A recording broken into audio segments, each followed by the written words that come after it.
ایک والد بڑی محبت کے ساتھ اپنے جوان سال مرحوم بیٹے کے ایصال ثواب کے لیے اجتماع کرتے ہیں. اللہ ان کی اس کاوش کو بھی اپنے دربار میں قبول فرمائے. اور یہی ہمارا اسلام ہمیں سکھاتا ہے کہ جانے والوں کو بھولنا نہیں ہے. بدقسمت ہیں وہ لوگ خاص طور پہ کہ جو اپنے ماں باپ کو بھی بھول گئے ہیں.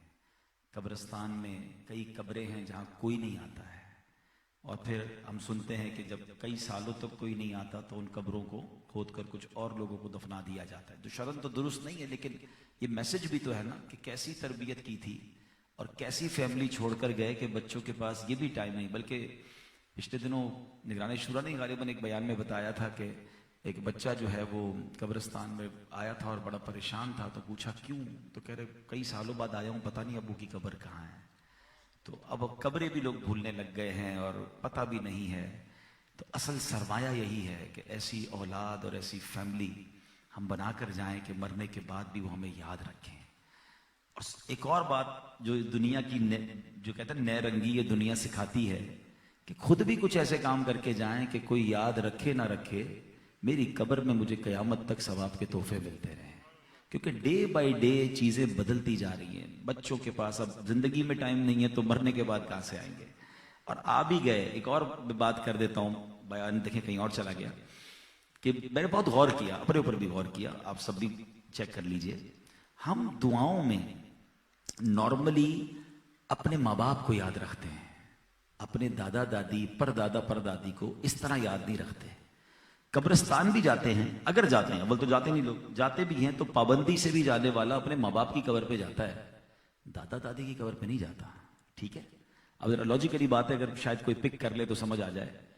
میرے انتقال کے بعد اگر میرے بچے نیک ہوئے تو وہ میری قبر پر آ جائیں گے، مگر کتنے سال آئیں گے؟ 15 20 25 سال بعد تو ان کا بھی انتقال ہو جائے گا نا. میرے مرنے کے باپ اور بیٹے کے نارمل لائف میں مرنے کے 20 25 سال کا گیپ ہوتا ہے. 25 سال بعد بیٹا بھی مر جاتا ہے کیونکہ اس نے بھی جانا ہے دنیا سے، اگر وہ جی لے اپنی life. Point try to understand. قبر میں مجھے کتنے سال رہنا ہے؟ 25 سال تو نہیں رہنا نا، قیامت تک رہنا ہے. پتہ چلی 500 سال رہنا ہے، 1000 سال رہنا ہے، 2000 سال رہنا ہے، مجھے نہیں پتا. تو میں اگر اولاد نیک چھوڑ بھی گیا تو مجھے دعا دینے والا اور قبرستان آ کر بھی فاتحہ پڑھنے والا 20 25 سال کا کام ہے. اس کے بعد تو بھولی بستری داستان ہو جائیں گے ہم. ہمارے پوتے پوتیاں پڑ پوتیاں وہ اگر یاد بھی کریں گے تو اپنے ماں باپ کو کریں گے، ہمیں کون کرنے والا ہوگا؟ ہمیں کون ثواب پہنچانے والا ہوگا؟ تو پلان وہ کر کے جانا ہے کہ اگر صدیوں رہنا پڑے قبر میں تو روز فرشتہ ثواب کا تحفہ لے کر آئے. اور وہ کب ہوگا؟ وہ صدقہ جاریہ والے کاموں سے ہوگا. سبحان اللہ، کتنا پیارا میرا اور آپ کا مذہب ہے. ہمیں سارے آپشن دیے ہیں، نیک اولاد چھوڑ کے جائیں تاکہ وہ دعا کرے، صدقہ جاریہ کر کے جائیں تاکہ قیامت تک وہ الگ سے ثواب ملتا رہے. تو اللہ کرے کہ ہم اپنی لائف میں ایسے کام کریں اور اس کی پلاننگ کریں. میں اور آپ 60 70 سال کی زندگی کے کتنے پلان کرتے ہیں. گھر کیسا ہو، ابھی پرانا ہو گیا ہے، چھوٹا ہو گیا ہے، ابھی بڑا لینا ہے، تھوڑے سالوں بعد پیسے آ جائیں گے تو اس سوسائٹی میں لینا ہے. یہ ساری پلاننگ 60 70 سال کی لائف کے لیے ہے. جدھر صدیوں رہنا ہے کوئی تو پلاننگ اس کی بھی کر لیں اور اسی لائف میں رہ کر وہاں کی پلاننگ ہو سکے گی. اللہ کرے کہ میں بھی کرنے میں کامیاب ہو جاؤں اور آپ بھی کرنے میں کامیاب ہو جائیں. ہم جب قبر میں جائیں تو قیامت تک ہمیں ثواب کے تحفے ملتے رہے. اللہ ہمارے مرحوم فیضان اتاری کو بھی قبر میں قیامت تک ثواب کے تحفے نصیب فرمائے. بہت اچھے طریقے اس طرح کے کام کرنے کے لیے کہ مرحومین کے لیے مساجد بنا دیں، ان کے نام کے مدارس بنا دیں، کنویں کھدوا دیں، درخت لگوا دیں، یتیم خانے بنا دیں. بہت ساری چیزیں جو باقی رہتی ہیں تو اس طرح کے صدقہ جاریہ والے کام کریں. اور الحمدللہ دعوت اسلامی یہ سارے کام کر رہی ہوتی ہے تو آپ اس کے ساتھ جوائنٹ وینچر کر سکتے ہیں. تو مل کے ہم یہ کام کریں گے. آج چونکہ ماہ رمضان کی یہ خوبصورت محفل ہے، نزول قرآن کا مہینہ ہے، قرآن پاک کا ایک بڑا ہی شاندار واقعہ، بلکہ میں اگر یہ کہوں تو بھی غلط نہیں ہوگا کہ ہسٹری آف دا یونیورس کا ون آف امیزنگ سٹوریز میں سے وہ سٹوری ہے. اور ایک ایسے نبی کا واقعہ ہے جن کا سب سے زیادہ قرآن پاک میں ذکر آیا ہے، سب سے زیادہ جن کا قرآن میں ذکر آیا ہے. اور ان کا فرام دا برتھ، بلکہ میں یہ کہوں تو غلط نہیں ہوگا، ان کی پیدائش سے پہلے کا سینیریو بھی کمال کا ہے کہ ان کے پیدا ہونے سے پہلے ہی کیا پلاننگ چل رہی تھی، اور فرام ہز چائلڈہڈ بچپن میں ان کے اوپر کیسی کیسی پرابلمز آئیں اور ان کی لائف میں کیسے اپ اینڈ ڈاؤنز آئے.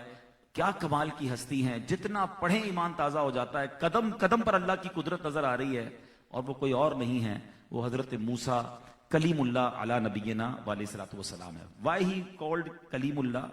کلیم کہتے ہیں کلام کرنے والے کو. یہ اللہ کریم سے باتیں کرتے تھے. اللہ نے یہ شرف عطا فرمایا تھا کہ وہ رب سے ہم کلام ہوتے تھے, تو اس لیے انہیں کلیم اللہ کہا جاتا ہے. بات کلیم اللہ کی چلی ہے تو چلے تھوڑی سی بات حبیب اللہ کی بھی کر لیتے ہیں. کلیم کا مرتبہ بہت اعلیٰ ہے, مگر حبیب کا مرتبہ جو ہے نا وہ اس سے بھی اعلیٰ ہے. اور اس کو تھوڑا سا ایک منٹ میں سمجھنا آسان ہو جائے گا. جب بھی دنیا میں آپ کسی سے محبت کرتے ہو نا, ریسپیکٹ کرتے ہو اور اس سے بات کرتے ہو, تو جی چاہتا ہے اس کو دیکھنے کو.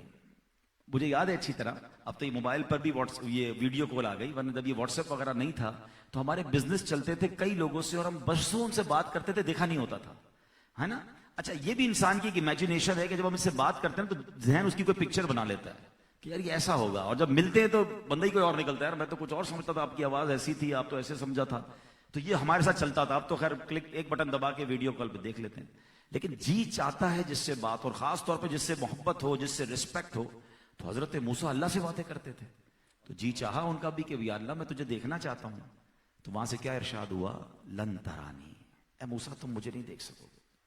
مگر تمنا تو تھی نا. تو کوہ طور پر اللہ کریم نے اپنے نور کی تجلی نازل فرمائی, دیدار نہیں کروایا, مگر اس تجلی سے ہوا کیا کہ حضرت موسیٰ انکانشیس ہو گئے, آپ بے ہوش ہو گئے, اس تجلی کی تاب نہ لائے. یہ ہے کلیم اللہ. کلام تو ہے مگر ریکویسٹ کرنے پر بھی ڈینائل ہو رہا ہے. لن ترانی, اے موسیٰ تم نہیں دیکھ سکو گے. اور حبیب اللہ کی شان کیا ہے کہ وہ ام ہانی رضی اللہ تعالیٰ کے گھر آرام کر رہے ہیں, اور جبریل امین کو بھیجا جا رہا ہے کہ میرے محبوب کو میرے پاس لے آؤ. پروٹوکول دیکھیں, فرشتوں کا سردار آ رہا ہے.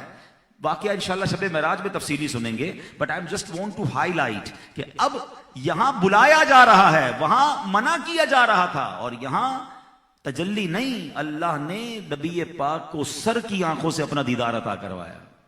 اور اس بیوٹیفل ڈفرنس کو, نبی پاک کی شان کو صلاۃ و سلام کے ایک شعر میں اعلیٰ حضرت نے بڑے کمال سے بیان کیا. اس کی تضمین کے ساتھ اگر پڑھ لینا تو مزہ آ جاتا ہے.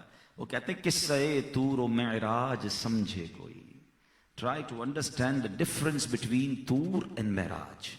قصہ طور و معراج سمجھے کوئی, فرق مطلوب و طالب کا دیکھے کوئی.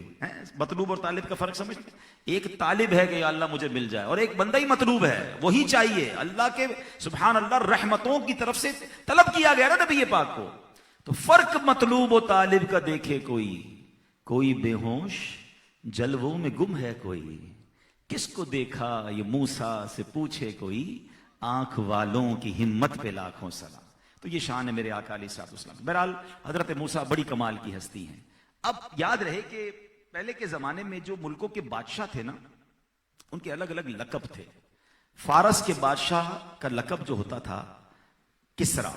جو بھی فارس کا بادشاہ ہوتا, جس کو آج ہم ایران کہتے ہیں, اس زمانے میں جو بھی اس کا کنگ ہوتا تھا اس کو کسرا کہتے تھے. روم کے بادشاہ کو کیسر کہا جاتا تھا. حبشہ کا جو بھی بادشاہ ہوتا, جس کو آج ایتھوپیا ہم کہتے ہیں, اس کے بادشاہ کو نجاشی کہا جاتا تھا. اسی طرح قبطی اور عمالقہ قوم سے تعلق رکھنے والا جو بادشاہ ہوتا تھا, جو مصر کے لوگ ہوتے تھے, ان کے بادشاہ کا لقب فرعون ہوتا تھا. دنیا میں ایک فرعون نہیں گزرا, ایک نجاشی نہیں گزرا, ایک یوں سمجھیے کہ کسرا اور کیسر الگ الگ نہیں, بہت سارے تھے. کسرا اول, کسرا دوم, ان کی اس طرح کیٹیگری ہوتی ہے.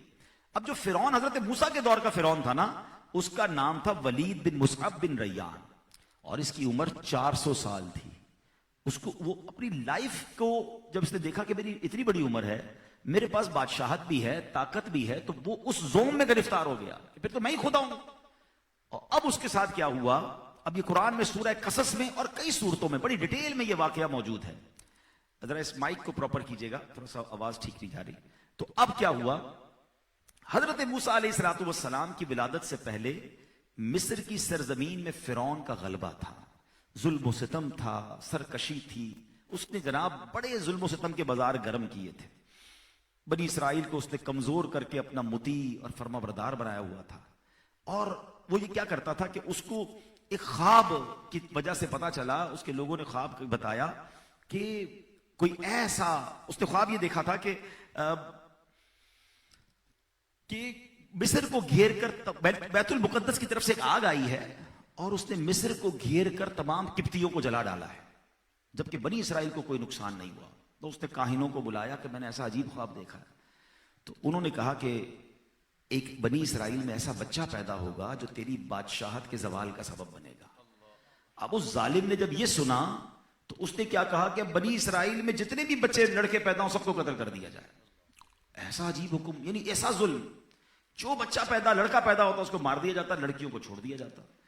کئی سالوں تک ایسا چلتا رہا. پھر لوگوں نے مشورہ دیا کہ اگر آپ یہ کرتے رہے تو ایک وقت آئے گا ہمارے پاس تو کام کرنے والے کوئی نہیں ہوگا.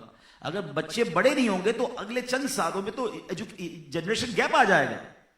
تو پھر اس نے کہا کہ ایسا کرو کہ 1 سال قتل کرنا ہے اور 1 سال قتل نہیں کرنا ہے. 1 سال لڑکے قتل کریں گے, 1 سال نہیں کریں گے. اللہ کی شان دیکھیں کہ جس سال اس نے یہ حکم دیا کہ 1 سال قتل نہیں کریں گے, اسی سال میں حضرت موسیٰ علیہ السلام اور حضرت ہارون علیہ السلام پیدا ہو گئے. اللہ کے رازوں میں سے راز دیکھیں کہ اسی سال ان کی ولادت ہو گئی.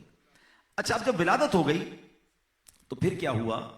اب حضرت فرعون ہیں, حضرت موسیٰ علیہ السلام ہیں, ان کی جو والدہ تھی, اب ان کے ساتھ کیا ہوا؟ ان کی والدہ کا نام تھا یوحانز. آپ لاوی بن یعقوب کی نسل سے تھی. اللہ تعالیٰ نے خواب میں یا فرشتے کے ذریعے ان کے دل میں یہ الہام فرما دیا کہ تم حضرت موسیٰ کو دودھ پلاؤ. جب تمہیں یہ خوف لاحق ہوگا کہ ہمسایوں کو پتہ چل گیا ہے اور وہ شکایت کر دیں گے فرعون سے, تو پھر کیا کرنا؟ فرزند کو قتل کرنے کے درپے ہو جائے گا تو بے خوف و خطر اسے مصر کے دریا میں ڈال دینا.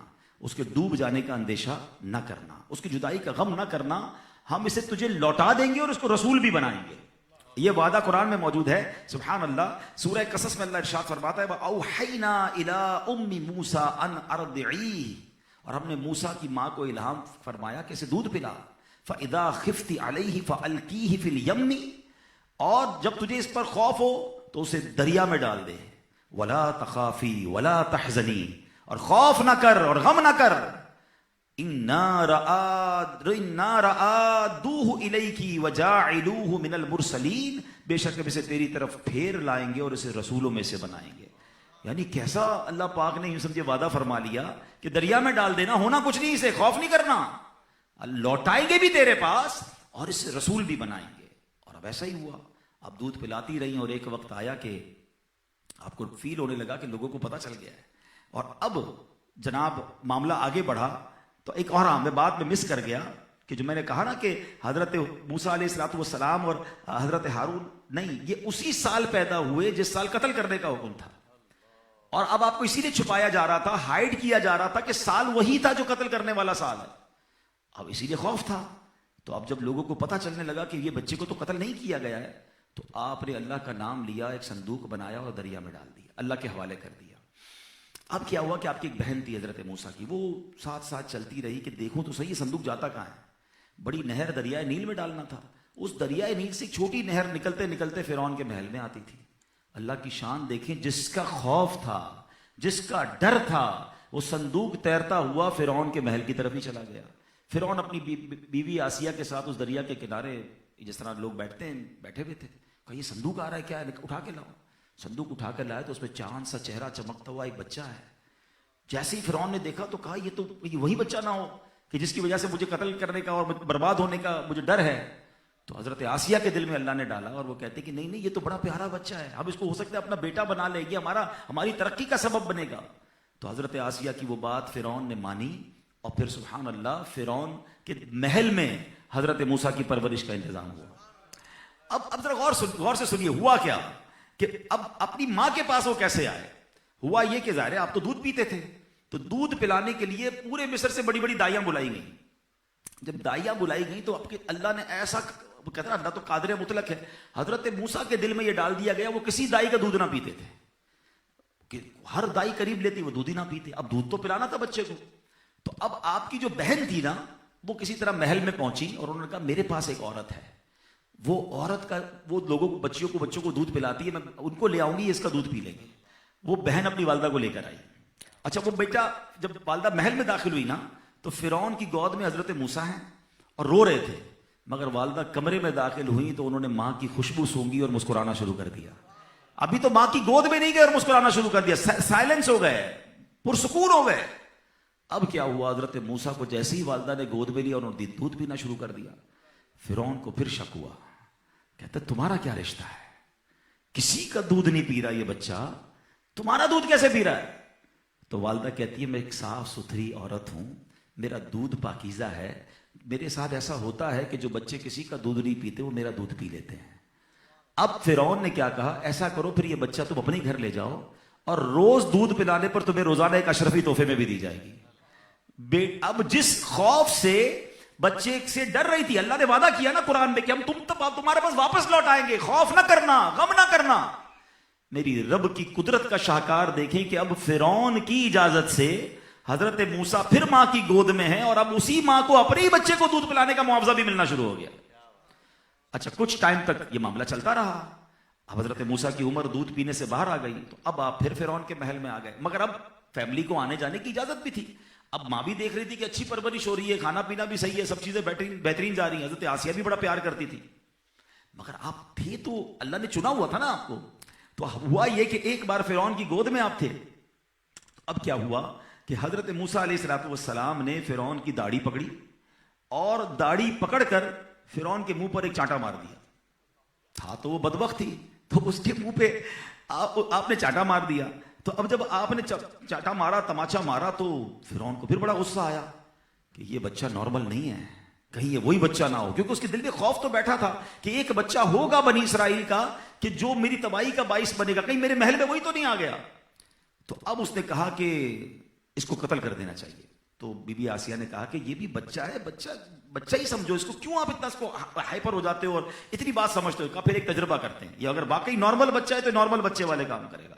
حضرت موسیٰ کے سامنے ایک تخت لایا گیا اور ایک امتحان یہ ہوا کہ ایک سرخ یاقوت رکھا گیا، ہیرا، اور ایک انگارہ رکھا گیا سرخ، دونوں بچے کے سامنے، تو دونوں ہی ایک ہی رنگ کے نا، لال کلر کا ہیرا ہے اور لال کلر کا انگارہ ہے، اور کہا کہ اس کو اٹھائیں، تو دیکھتے کیا اٹھاتے ہیں بچے۔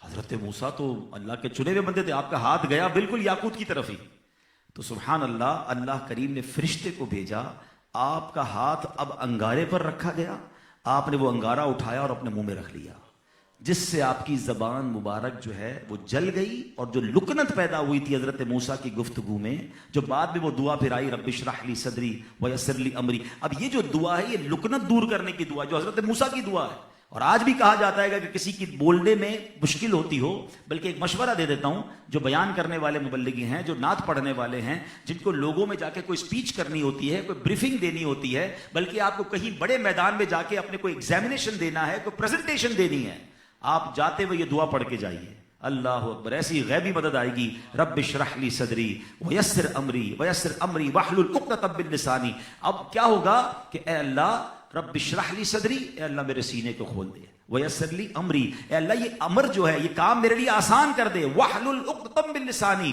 اے اللہ میری زبان کی گرہوں کو میرے لیے کھول دے، پھر انشاءاللہ آپ کی خیر ہو جائے گی، اچھی نیت سے جائیں تو انشاءاللہ۔ تو بہرحال میں کوشش کرتا ہوں اپنے بیان سے پہلے، بہت کوشش کرتا ہوں مدنی چینل کے پروگرام سے پہلے یہ دعا پڑھ لیتا ہوں، الحمدللہ اللہ کی رحمت ساتھ ہوتی ہے۔ تو بہرحال یہ ہوا حضرت موسیٰ کا واقعہ، انگارہ جو ہے آپ نے منہ میں رکھ لیا، اب اس کو اور ٹھیک ہو گیا کہ بھئی یہ نارمل بچہ ہے، مگر اب آپ 30 سال کی عمر کو پہنچ گئے، اب اللہ کریم نے آپ کو علم و حکمت سے نوازا، اللہ کریم نے وہ علم عطا فرمایا کہ سبحان اللہ علم لدنی، اور پھر سبحان اللہ آپ کو نبوت عطا کی گئی، اور اس کے بعد کیا ہوا کہ سبحان اللہ اب حضرت موسیٰ علیہ السلام نے لوگوں کو اللہ کی طرف بلانا شروع کر دیا، آپ نے فرعون کا انکار کرنا شروع کیا۔ اب اس کے بعد وہ طویل واقعہ ہے جو جادوگروں کے سامنے معاملہ ہوا، آپ نے جادوگروں نے رسیاں ڈالی، آپ نے عصا ڈالا، اور اس کے بعد جادوگروں نے سجدہ کیا۔ اب فرعون نے دیکھ لیا کہ میں ان کو جھکا نہیں سکتا ہوں، دلیل سے تو میں اس کا مقابلہ نہیں کر سکتا، تو اب پلاننگ کیا ہوئی؟ پلاننگ یہ ہوئی کہ معاذ اللہ حضرت موسیٰ علیہ السلام کو شہید کر دیا جائے۔ اچھا میں تھوڑا سا یہاں رکتا ہوں، اب تک کا جو ٹاپک ہے اس سے کیا سیکھنے کو ملا؟ جسے اللہ رکھے اسے کون چکے، رب نے کیسی حفاظت کا انتظام کیا کہ جس کا خوف تھا اسی کے گھر میں پرورش کروا دی، اسی کی اجازت سے پھر ماں کو لوٹا دیا۔ بس یہ وہ بلیف ہے جو ریکوائرڈ ہے۔ اس ماں نے یہ نہ سوچا کہ میں نہر کے کنارے اپنے بچے کو صندوق میں ڈال رہی ہوں، میرے بچے کا کیا ہونا ہے۔ اللہ کی طرف سے حکم تھا کہ خوف نہ کرنا، اللہ تمہیں لوٹائے گا، اللہ کے وعدوں پر یقین تھا۔ تو یہ زندگی میں ایک بات ہمیں یاد رکھنی ہے کہ دنیا چاہے کچھ بھی کر لے، ساری دنیا مخالف ہو جائے نا، اگر اللہ نے بچانا ہے تو کوئی بال بھی بیکا نہیں کر سکتا ہے۔ ہمیں اللہ کو راضی کرنا چاہیے۔ پرابلم یہی ہے جو ہم پھنستے ہیں نا کہ ہماری لائف میں ہماری پریورٹیز کچھ اور ہیں. ہم دنیا کو راضی کرنے کے چکر میں اللہ کو ناراض کرتے ہیں. جس کے ساتھ رب کی رحمت ہو جائے نا پھر اس کو کچھ نہیں ہوتا. ان اللہ مع الصابرین, اللہ صبر کرنے والوں کے ساتھ ہے. تو صابرین ہو جائے نا, اللہ ساتھ ہو جائے گا, اللہ کی رحمت ساتھ ہو جائے گی, مسائل حل ہونا شروع ہو جائیں گے. تو اپنی زندگی میں ہمیشہ اسباب پر نہیں, خالق کے اسباب پر نظر رکھیں کہ اللہ کی رحمت ساتھ ہو تو پھر مشکلیں کوئی حیثیت نہیں رکھتی. اور آپ کے ساتھ بھی ایسا ہوا ہوگا. ہاں, وہ کہتے ہیں نا موت خود زندگی کی حفاظت ہوتی ہے. جب تک میری موت نے آنا نہیں ہے نا, مجھے ہونا کچھ نہیں ہے. ہم کبھی کہتے ہیں یار مرتے مرتے بچ گیا. مرتے مرتے نہیں بچا, تمہاری موت نہیں آئی تھی. جس دن موت آئے گی نا, دنیا بچانا چاہے گی تو نہیں بچا سکے گی, اور جس دن موت نہیں آئی دنیا مارنا چاہے گی تو نہیں مار سکے گی, کیونکہ موت خود حفاظت ہوتی ہے.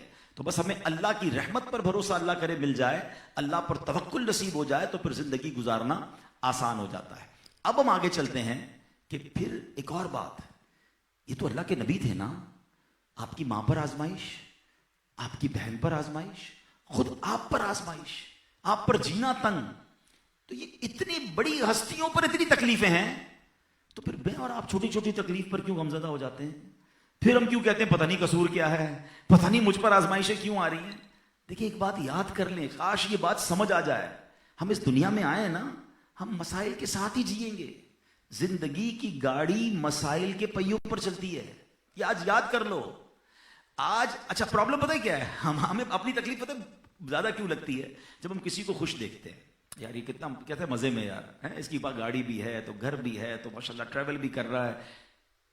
آپ کو یہ مسکراتا نظر آ رہا ہے, اس کے پرابلم اور ہیں. آج ایک بات سمجھ لیجئے, امیر کے پرابلم اور ہیں, غریب کے پرابلم اور ہیں, صحت مند کے پرابلم اور ہیں, بیمار کے پرابلم اور ہیں, جس کو کوئی نہیں جانتا اس کے مسائل اور ہیں, جو دنیا میں مشہور ہے اس کے مسائل اور ہیں. مسائل سب کے ساتھ ہیں. اور آپ بلیو کریں ایسے ایسے مسائل ہیں. ہمارے پاس تو لوگ آتے ہی مسائل کے لیے نا, ہمیں خوشخبریاں کم ملتی ہیں, ٹینشن کی خبریں زیادہ مل رہی ہوتی ہیں کیونکہ دعائیں کرانی ہوتی ہیں. ایسے ایسے گھر میں جاتے ہیں کہ زندگی میں گھر کبھی نہیں دیکھا ایسا, ایسی گاڑیاں کبھی کسی کے گھر کے آگے نہ دیکھی ہوں, گارڈز اور جناب ملازمین کی لائنیں لگی ہوئی ہیں. اور جب گھر جاتے تو بندہ کہتا ہے حضرت تھوڑا الگ میں آئیے گا, ایک بات کرنی تھی. اور جب وہ کان میں اپنا مسئلہ بتاتا ہے نا, تو بندہ کہتا ہے یار یہ کتنی بڑی ٹینشن میں یار, اللہ نے ہمیں بچایا ہوا ہے. تو آپ پہلے تو یہ دماغ سے نکال دیں کہ میں اکیلا پریشان ہوں. اس دنیا میں جو بھی آیا نا اس کے الگ الگ الگ ایشوز ہیں, صحت کے ایشوز ہیں, فیملی کے ایشوز ہیں, بچوں کے ایشوز ہیں. اچھا ایک اور بات کہہ دیتا ہوں, ہے تھوڑی مشکل, ہضم ہو جائے اللہ کرے. اگر آج آپ یہ کہتے ہیں نا کہ مجھے کوئی ٹینشن نہیں ہے, تو بی ریڈی, آنے والی ہے. ہاں, دن کے بعد رات ہے, رات کے بعد پھر دن ہے. یہ یوں ہی چلتی رہے گی زندگی. آپ کہیں زندگی بھر میں پرسکون رہوں, ایسا نہیں ہوگا. آتے رہے گا, تیار رہو نا. وَلَنَبْلُوَنَّكُمْ بِشَيْءٍ مِّنَ الْخَوْفِ وَالْجُوعِ وَنَقْصٍ مِّنَ الْأَمْوَالِ وَالْأَنفُسِ وَالثَّمَرَاتِ. قرآن کہتا ہے نا ہم قریب تمہیں آزمائیں گے. It means be ready for the examination. کبھی نہ کبھی ایگزام آنا ہے. اور لسٹ بھی دے دی اللہ نے تو قرآن میں. خوف آئے گا, کبھی دشمن کا خوف آئے گا. پیسوں والوں کو زیادہ خوف ہوتا ہے, بچہ اغوا نہ ہو جائے, کاروبار میں کچھ پرابلم نہ ہو جائے, کنٹینر میں آگ نہ لگ جائے, اغوا برائے تاوان کا خوف آ سکتا ہے کبھی لائف میں.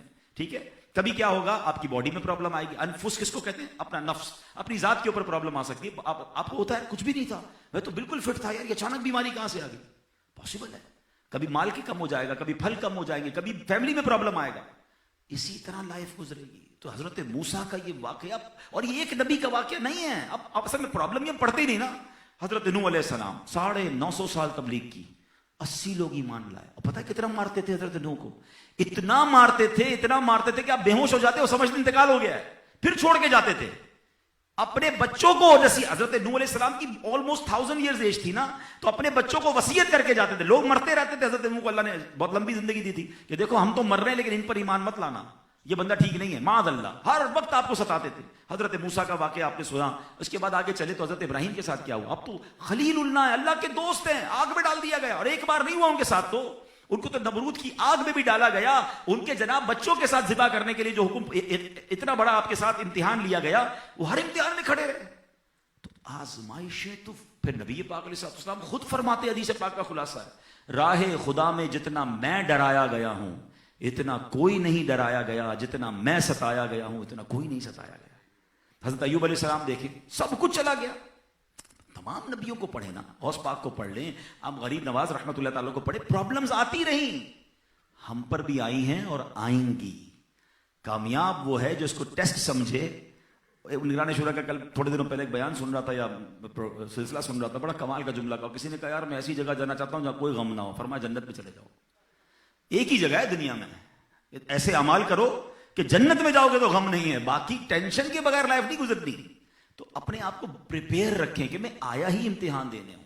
تو حضرت یہ موسیٰ کا واقعہ، ہم میں سے کون ہوگا یار جس کو ہماری ماں کو یہ فکر ہو کہ بچہ زندہ رہے گا کہ نہیں رہے گا اور دریا کے حوالے کرنا پڑا. مگر وہ تو صابر و شاکر تھے. صابر تھے تو کیا ہوا، ان اللہ مع الصابرین، اللہ نے فرعون کے ذریعے حفاظت کروا دی نا.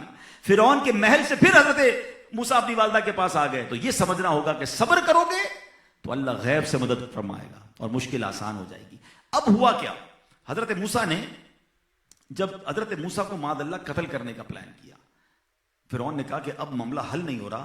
تو اللہ کریم نے سبحان اللہ فرعون کے ہی رشتے میں ایک یوں سمجھے کہ اسی کے خاندان میں تھے، اور وہ کھڑے ہو گئے، اور وہ ایمان تو لے آئے تھے مگر وہ کھڑے ہو گئے اور انہوں نے فرعون کے دربار میں بڑی زبردست تقریر کی. وہ تھے، ان کا نام حضرت جزعیل رحمۃ اللہ تعالی علیہ. اچھا، یہ اللہ نے ان کو حضرت موسیٰ کا حمایتی بنایا اور انہوں نے کھڑے ہو کر بہت ڈرایا فرعون کو. بڑی لمبی تقریر کی فرعون کے دربار میں، اور وہ تقریر کے الفاظ بھی قرآن میں موجود ہیں. سورہ قصص میں بڑا تفصیلی حضرت موسیٰ کا واقعہ ہے.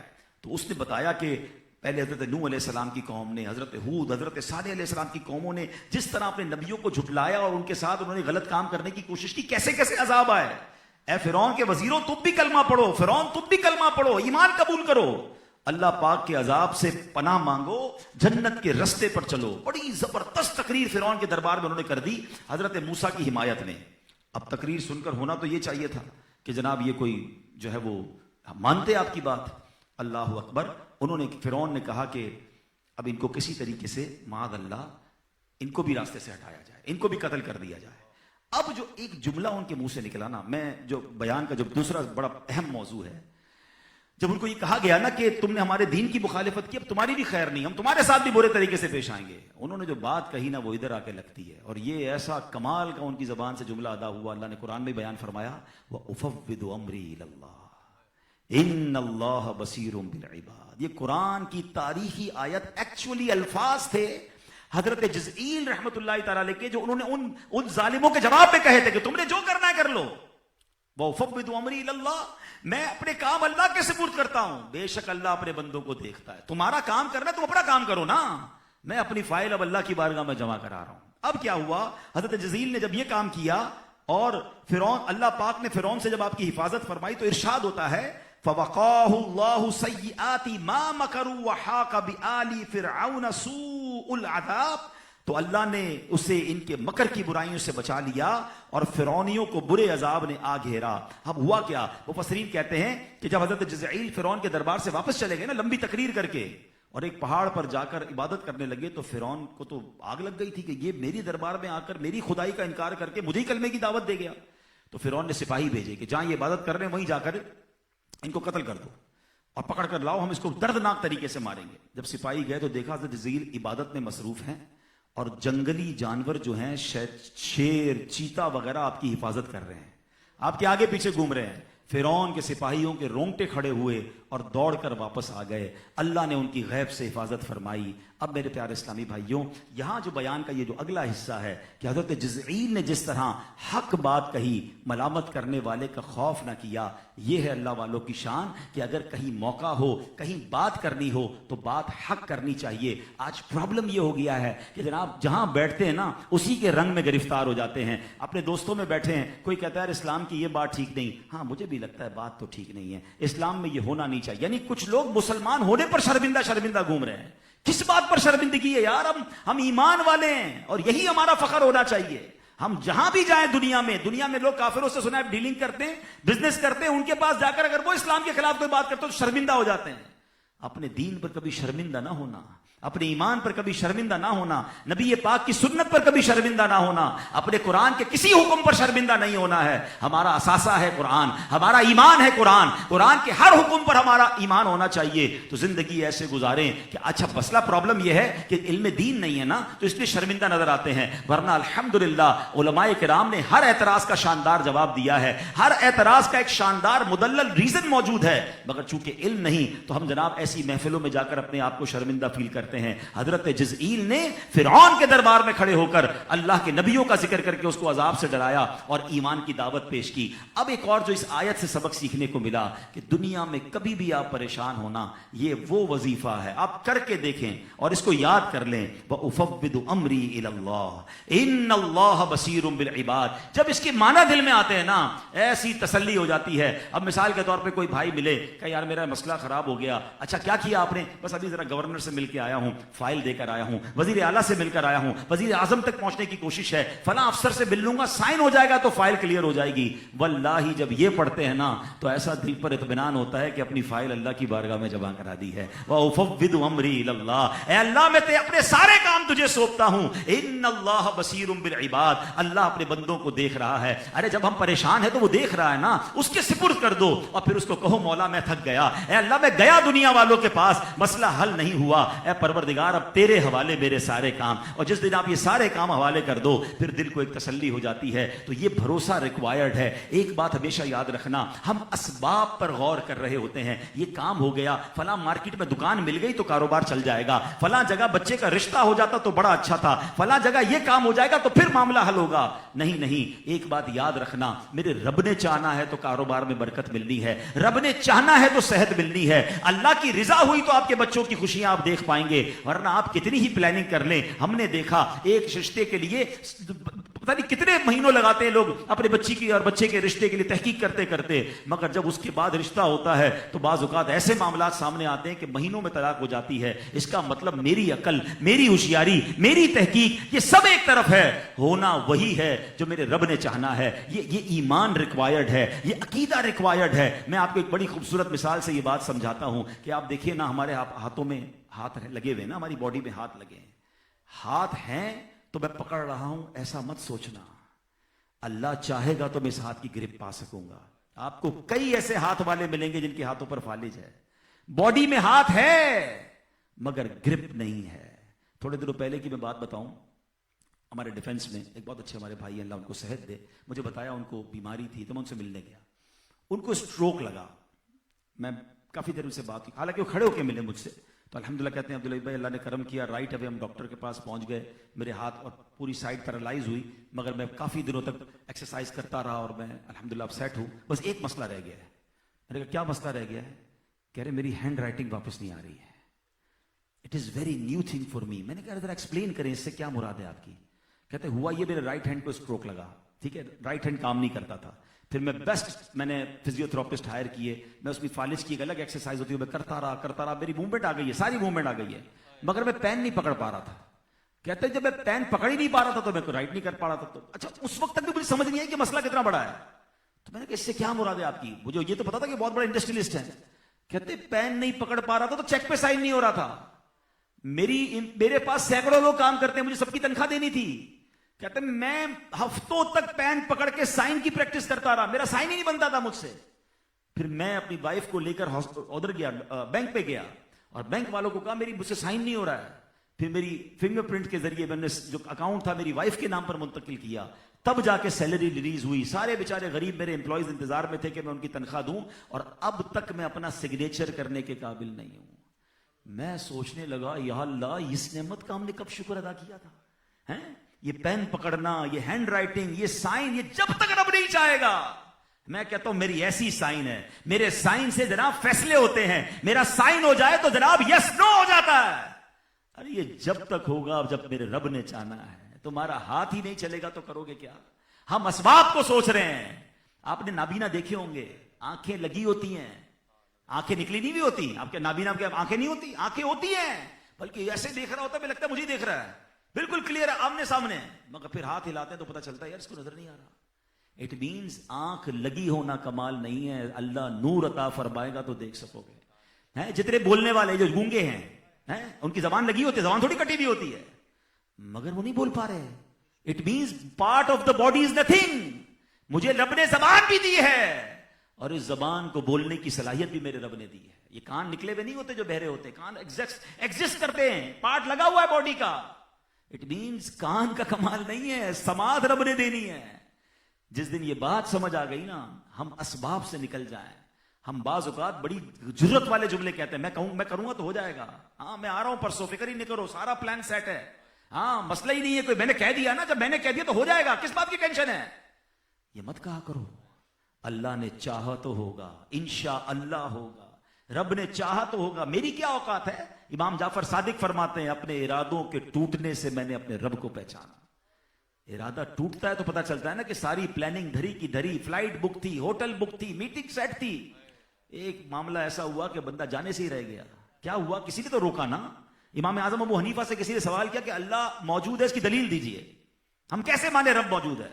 فرمایا ایک بندے کی تمنا ہوتی ہے بیٹا پیدا ہو، مگر بیٹی پیدا ہو جاتی ہے، اس سے پتہ چلتا ہے کہ ارادے اس کائنات میں کسی اور کے چل رہے ہیں، کوئی تو ہے جو نظام ہستی چلا رہا ہے، وہی خدا ہے، میرا خدا ہے۔ بس جس دن دیکھیے یہ جو نا سبمسو، اپنے آپ کو محتاج ماننا اللہ کی بارگاہ میں، آپ دنیا کے آگے کبھی محتاج مت شو کریں اپنے آپ کو، مگر رب کی بارگاہ میں غرور مت کیا کرو۔ کئی لوگ اللہ کی بارگاہ میں دعا کرنے سے شرما رہے ہوتے ہیں، یار میں روؤں کیسے، اتنا بڑا آدمی ہوگا، ارے ادھر بھکاری بنو اور کہو اس سے ایاک نعبد و ایاک نستعین، اے اللہ سب کچھ تیرا، میں تیرا بندہ، میں کچھ بھی نہیں، آج جو کچھ ہوں تیری وجہ سے ہوں، اور آئندہ بھی جو کچھ ہوں گا مولا تیری وجہ سے ہوں گا۔ اور علماء فرماتے جب بندہ اللہ کی بارگاہ میں محتاجی کا اظہار کرتا ہے، اللہ رحمتوں کے دروازے کھول دیتا ہے۔ اللہ کی بارگاہ میں بھی کنڈیشن لگا رہے ہوتے ہیں، اللہ یہ کام ہو جائے گا تو پھر یہ کام کروں گا، یہ ہو جائے گا تو یہ کروں گا۔ اللہ سے کنڈیشن کس بات کی بھائی؟ میں ہوں ہی اسی کا، سب کچھ اسی نے دیا ہے۔ سبمسو ہو جائیں، محتاج ہو جائیں اس کے آگے، کہتے ہیں نا سب کچھ اس کو آگے لٹا دے۔ وَأُفَوِّضُ أَمْرِي إِلَى اللَّهِ، یہ یاد کر جانا، آج یقین کریں اس کو ہر دعا میں شامل کر لیں۔ وَأُفَوِّضُ أَمْرِي إِلَى اللَّهِ، میرے کام میرے رب کے سپرد کر رہا ہوں۔ ان اللہ بصیر بالعباد۔ پھر دیکھو وہ کیسے، دیکھو نا، مجھے ایک بڑا پیارا جملہ ایک بندے سے سننے کو ملا، کہتا ہے یار دنیا میں ہماری کسی سے لڑائی ہوئی اور بڑا دل غصے میں ہونا کہ یار اس نے بہت تنگ کیا ہے، اور وہ آ کر ایک بار کہہ دے یار مجھ سے غلطی ہوگی معاف کر دو، اتنا بڑا بھی جرم ہونا، بندہ کہتا ہے یار اب تو معافی مانگ لی۔ ایک تو پرابلم ہے، معافی تو نہیں مانگتے نا ہم، ورنہ کر دو ایک دوسرے سے معافی مانگ لے تو پرابلم سالو ہو جائے۔ کہتا ہے معاف کر دیتے ہیں، میں کہا کر دیتے ہیں۔ بولے یار اللہ کی بارگاہ میں رو رو کے معافی مانگیں گے وہ معاف نہیں کرے گا؟ یار میں اس پہ سوچتا رہا کہ کیا جملہ کہہ کے چلا گیا۔ کہتا ہے یار ہم تو انسان ہیں، ہمارے دلوں میں انتقام بھی ہے، ہمارے دلوں میں برائیاں بھی ہیں، ہمارے سامنے کوئی آ کر کہہ دینا یار بھائی معاف کر دو، یار واقعی میں نے آپ کو تنگ کیا، اب نہیں کروں گا، معاف کر دو، یار ہم انسانوں کے معاف کر دیتے ہیں۔ وہ ارحم الراحمین ہے، سچے دل سے کہو تو اس سے یا اللہ سوری ہو گئی غلطی، مالک تیرا بندہ ہوں، میں سے ہو گئی خطائیں، کر بیٹھا جرم، اب نہیں کروں گا میرے مولا، ارے وہ تو ماں سے زیادہ چاہنے والا ہے۔ مگر اللہ کی بارگاہ میں اس انداز سے ہم اپنی فریاد پیش نہیں کرتے۔ یہ مہینہ ہے مانگنے کا، یہ مہینہ ہے دعاؤں کا، اور خدا کی قسم جس وقت ہم اس وقت بیٹھے ہیں نا، یہ راتیں رمضان کی حدیثوں کا الفاظ ہیں، رحمت کا ندا دینے والا فرشتہ آسمانوں سے ندا دیتا ہے کوئی مانگنے والا کہ اس کی دعا قبول کی جائے، ہے کوئی سوالی اس کا سوال پورا کیا جائے، ہے کوئی توبہ کرنے والا اس کی توبہ قبول کی جائے۔ یعنی باقی سال میں ہم کہتے ہیں یا اللہ توبہ قبول کر لے، دعا سن لے، یہاں وہاں سے کہا جا رہا ہے کوئی مانگنے والا کہ اسے دیا جائے۔ تو یہ راتیں گھومنے پھرنے کی، کھیل کود کی، کھانے پینے کی نہیں ہیں۔ اس رات میں عبادت کریں، دعائیں کریں، معافیاں مانگیں، اپنے رب کو راضی کر لو، رحمت کے دروازے کھلے ہوئے ہیں۔ اللہ سے ہم دعا کرتے ہیں مولا اب تک کی ہماری بے صبریاں معاف کر دے، اب تک کی ہماری اے اللہ تیرے دربار میں جو گستاخیاں ہو گئی معاف کر دے، ہمیں اے اللہ تیری دربار میں مانگنے کا سلیقہ عطا کر دے۔ اے رب کریم ہم جو کچھ ہیں تیرے ہیں، محتاج ہیں، اے اللہ ہماری مشکلیں آسان کر دے۔ تو انشاءاللہ ضرور کرم ہوگا۔ الحمدللہ ایسی پیاری باتیں دعوت اسلامی کے ماحول میں سکھائی جاتی ہیں، جہاں اللہ کی محبت دلوں میں ڈالی جاتی ہے، توکل کی محبت دل میں ڈالی جاتی ہے، اللہ پر بھروسہ سکھایا جاتا ہے، نبی پاک کے عشق کے جام بھر بھر کر پلائے جاتے ہیں۔ دعوت اسلامی کے ماحول سے وابستہ رہیں۔ اس وقت دعوت اسلامی کے مرکز میں ایک عجیب روح پرور منظر ہے، ہزاروں لوگ پوری دنیا سے ایک ماہ کے اعتکاف کے لیے آئے ہوئے ہیں۔ آپ سوچیں آج کل ایک آدھ گھنٹہ 2 گھنٹے کسی کو مسجد میں بٹھانا مشکل ہے، اور جناب اس وقت ڈاکٹر، انجینئرز اور یورپ سے، UK سے، امریکہ سے، پتہ نہیں کہاں کہاں سے لوگ آئے ہوئے ہیں اور مسلسل آتے جا رہے ہیں، اور یہ ایک ماہ کے لیے فیضان مدینہ میں موجود ہیں۔ میں مشورہ دوں گا آئیے فیضان مدینہ میں کچھ گھنٹے گزاریے، کوئی افطار کیجئے، کوئی سحری کیجئے، اپنی آنکھوں سے یہ منظر دیکھیے۔ آپ سب کو میں دعوت بھی دے دیتا ہوں، اگلے جمعے ہم نے بزنس کمیونٹی کے لیے ایک افطار رکھا ہے، جمعے کی عصر وہاں پڑھیں اور عصر سے مغرب یہ اعتکاف کر لیں، ہزاروں ہاتھ اٹھیں گے، کس کی آمین کے صدقے، پھر امیر علیہ سنت ہوتے ہیں سبحان اللہ وہاں پر، اور جمعے کی آخری گھڑیاں جو ہیں یہ قبولیت دعا کا وقت ہے۔ تو ہم فیضان مدینہ میں گزاریں، اور روزانہ امید ہے کہ آپ افطار ہمارے مدنی چینل پر ہی ان کے ساتھ کرتے ہوں گے دعاؤں میں، جو روح پرور منظر ہوتا ہے۔ اللہ کریم ہماری دعوت اسلامی کو ترقیاں عطا فرمائے۔ ایک اور عرض کروں گا، ماہ رمضان میں اللہ کی راہ میں خوب خرچ کیجئے۔ لوگ واقعی بہت پریشان ہیں، غریبوں کی مدد کیجئے، رشتہ داروں کی مدد کیجئے، زکوٰۃ ادا کرنے کے بعد بھی ایکسٹرا بھی خرچ کیجئے۔ ایک بزنس مین سے ایک اور بات سیکھنے کو ملی، بعض اوقات کچھ لوگوں سے بڑی باتیں سیکھنے کو ملتی ہیں۔ مجھے وہ کہتے ہیں کہ میں نے اگر 2.5% زکوٰۃ دی تو کیا کمال کیا، یہ تو میری ڈیوٹی تھی، میں تو گنتا یہ ہوں کہ میں نے 2.5% کے بعد کیا خرچ کیا ہے، یہ تو میرا کچھ پر فرض تھا، اللہ نے مال دیا وہ دینا ضروری تھا، اصل تو کام جب شروع ہوا میں نے 2.5 سے اوپر کیا کیا، یہ ڈیوٹی ادا کر کے میرا کس بات کا میں نے کمال کیا۔ میں نے کہا یار مزہ آ گیا آپ کی بات سن کے، ادھر تو لوگوں کو 2.5% میں جان جا رہی ہے، او ہو 10 لاکھ روپے زکوٰۃ، اور اللہ کے بندو 4 کروڑ روپے اللہ نے دیے تو 10 لاکھ بنی ہے نا، اگر تمہاری کروڑوں پہ زکوٰۃ ہے تو اللہ نے اربوں دیے تو کروڑوں بنی ہے نا۔ میں تو ایک دعا کیا کرتا ہوں، آپ کو پسند آئے تو آپ بھی آمین کہہ دیں کہ اللہ وہ مال مت دیجیے جس کی زکوٰۃ بھاری پڑے، مال وہ دینا کہ خوش دلی سے زکوٰۃ ادا کرے۔ ہاں وہ مال کس کام کا کہ اب اتنے پیسے ہو گئے کہ اب زکوٰۃ کیلکولیٹ کر رہا ہے بندہ، وہ 5 کروڑ 10 کروڑ زکوٰۃ کہاں سے نکالوں، اربوں دی اللہ نے تمہیں 5 کروڑ بھاری پڑ رہے، یہ تو دینا ہی تھا۔ مزہ یہ ہے کہ زکوٰۃ کے بعد کیا دے رہے ہو تو بانٹیں۔ نبی پاک نے قسم اٹھائی ہے کہ اللہ کی راہ میں خرچ کرنے سے مال کم نہیں ہوگا، آپ زکوٰۃ بھی دیں اور اس کے بعد بھی کسی کو سحری کرائیں، کسی کو افطاری کرائیں، کسی کی عید اچھی کر دیں، کسی کو راشن ڈلوا دیں۔ آپ بلیو کریں، میں آپ کو نبی میری کیا اوقات ہے، نبی پاک نے فرما دیا آپ لکھ لیں آج آپ کی ویلتھ کیا ہے، اور آپ اگلی رمضان میں مجھے بتا دیجیے گا کہ عبدالحبیب بھائی آپ کے کہنے پہ زیادہ بانٹ دی تھی کم ہو گئی، نہیں ہوگی کم، بڑی کی بڑی، جس جو بانٹتا ہے اس کی بڑھ رہی ہے۔ بانٹیں، یہ نہ کیلکولیٹ کریں کہ یار زکوٰۃ پوری ہو گئی، زکوٰۃ کے علاوہ بھی دے دیں۔ تو اپنے رشتہ داروں کو، اپنے ملازمین کو، غریبوں کو بانٹیں۔ اور اس کے بعد میری گزارش ہے کہ دعوت اسلامی جو اتنا بڑا دین کا کام کر رہی ہے، 150 ممالک میں اپنا پیغام پہنچا چکی ہے، 150 سے زائد ممالک میں 16,000 سے زیادہ مدرسے ہیں، ہزاروں مساجد ہم بنا چکے ہیں، علماء بنا رہے ہیں، حافظ بنا رہے ہیں، ویلفیئر کا بہت بڑا کام کر رہے ہیں۔ پھر آپ دیکھیں تو میڈیا پر کام، میڈیا کے ذریعے بھی تو کام کرنا ہے نا۔